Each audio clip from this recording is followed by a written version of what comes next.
Je viens de regarder deux reportages très intéressants sur le sujet des talibans, ce qui se passe au pays des talibans.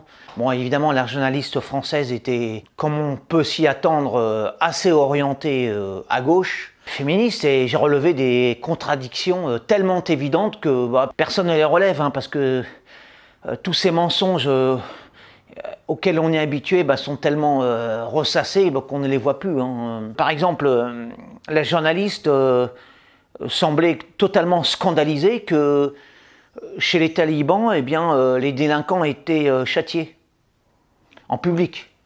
Il faut se rappeler qu'en France, on guillotinait sur la place publique les coupables. Ça me semble tomber sous le sens de châtier des délinquants. D'autant plus qu'en France, nous châtions non pas des délinquants, mais des innocents dans le ventre maternel. Pour la raison qu'ils sont considérés comme des importuns dans le ventre de leur mère. Je parle des avortements de confort pratiqués à l'appel en France. Pour ça, il n'y a pas de gens qui se scandalisent officiellement, disons.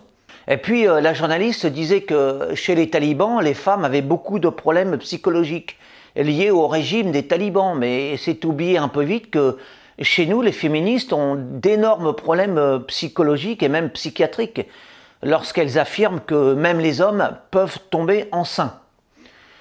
Entre autres délires, parce que je ne parle même pas du délire du phénomène des transgenres, qu'un homme peut devenir une femme et inversement. Et puis avec toutes les nuances délirantes, depuis l'homme et la femme, avec toutes les nuances qui existent. Alors ils appellent ça binaire, du genre, etc. Enfin, tous ces délires de genre. Pour moi, ça relève de la pathologie psychiatrique. Mais elle n'est pas relevée étrangement en France. Et puis autre chose encore, la journaliste disait également que chez les talibans, les jeunes filles étaient quasiment analphabètes. Encore une fois, c'est oublié que chez nous, les bacheliers sont analphabètes également. Ils sortent d'un système scolaire complètement crétinisé, abruti, ignorant, totalement ignares.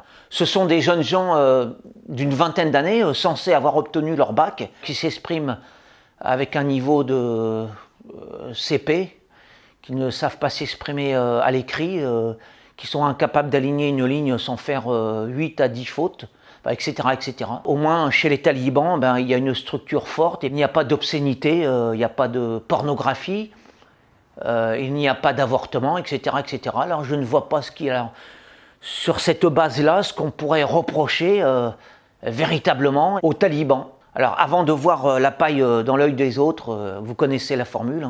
Ce sont des contradictions que je relève, mais qui sont révélatrices quand même d'une certaine réalité et d'un certain état d'esprit.